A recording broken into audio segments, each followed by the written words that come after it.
And welcome to Hannity. And tonight we are back live with a studio audience. By the way, it is 3 degrees outside in New York City. By the way, a hellhole. You don't want to live there.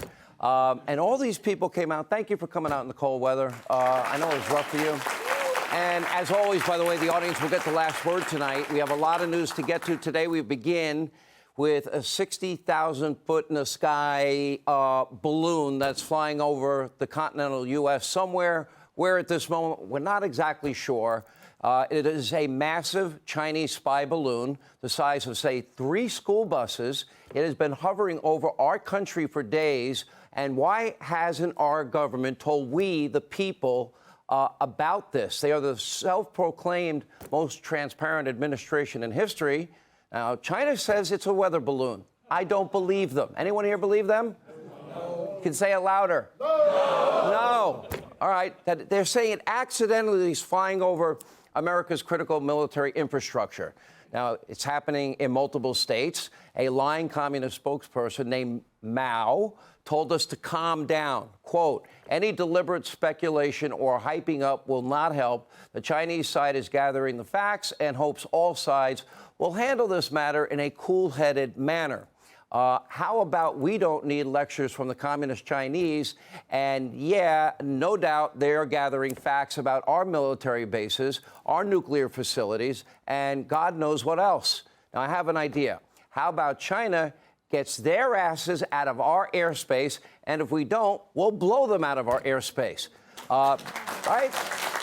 Don't they have enough people to surveil back in their own country? They have, what, 1.4 billion Chinese citizens they treat like prisoners? Or what about the minority Uyghurs that have been persecuted and they're trying to exterminate? And by the way, are we supposed to be cool-headed when a spy balloon is hovering over the U.S. and our nuclear sites, all while China is throwing a complete and total hissy fit every single time an American official wants to visit an allied country called Taiwan, where they say they want to reunify with? Now, the last time Pelosi visited our Pacific ally, the CCP, they threatened targeted military operations against us. And China even claimed that global stability was ruined because Mike Pompeo, who will join us in a moment, congratulated Taiwan's president on his second term. Well, we're just supposed to be, what, calm, cool, collective, relaxed about a Chinese spy balloon hovering over our country in our airspace. So I have another question. Why haven't we shot this balloon out of the sky? Oh, Joe Biden is the president. He is refusing to take any action as of now. Apparently, this has gone on for days. He won't even talk about it. He doesn't want to answer the questions about the little balloon. He doesn't have time for the Situation Room, where he should have been all day with our top military leaders. But no, Joe Biden this weekend is back to Delaware for rest and relaxation. Now, is this a joke to him? Because it's not to me. This seems to me to be a serious security threat to this country. And, Joe, if you don't want to be president, if you can't handle it, if you don't want to work overtime, if it's too much work for you, you can go away, you can leave, and you can stay in Delaware and don't bother coming back. And please don't leave us with the giggling vice president, because I don't think she knows what to do either. Anyway, any competent leader, right? I thought Joe was bad. I'm beginning to think she's worse. I really am. Any competent leader, Democrat, Republican, would be in Washington in the Situation Room managing this crisis. China has breached our airspace. They're now spying on us. But the administration says it is too much of a risk to shoot the balloon down. They say they are worried that debris might hit a population zone. Keep in mind the drone first flew over a barren part of Alaska. The White House, they took no action. It then flew over the vast prairies and mountain ranges of Montana. And by the way, even flew over our ICBM launch sites. And the White House took no action and didn't tell us. It was probably close to some of that farmland. China's been buying farmland all over the country. They've been buying ranch land all over the country. They've been buying land near our military installations all over the country. Now, do you think the Chinese would ever let Americans buy their farmland, their ranch land, or buy land near their military installations?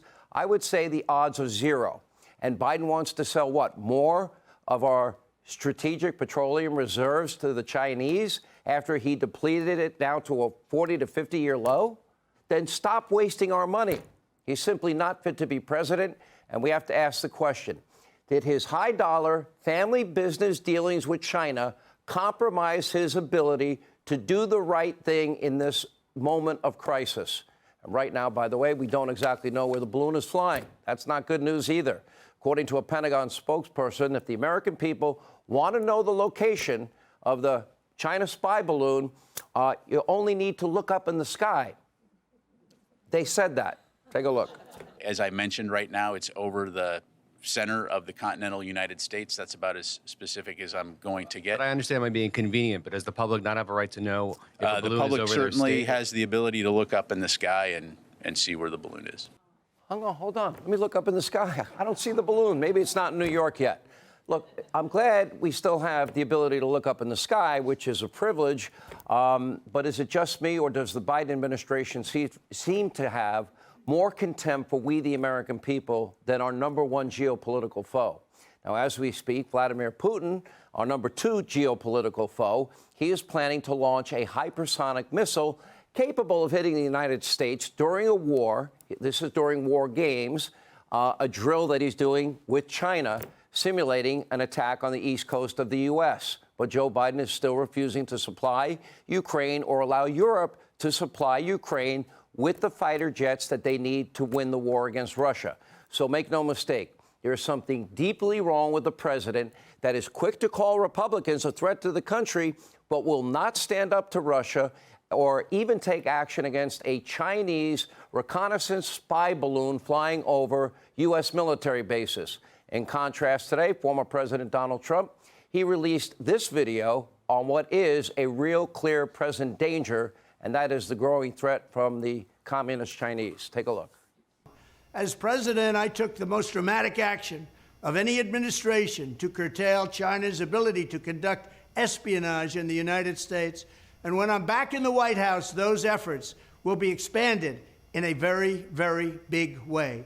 Instead of hunting down Republicans, a reformed FBI and Justice Department will be hunting down Chinese spies.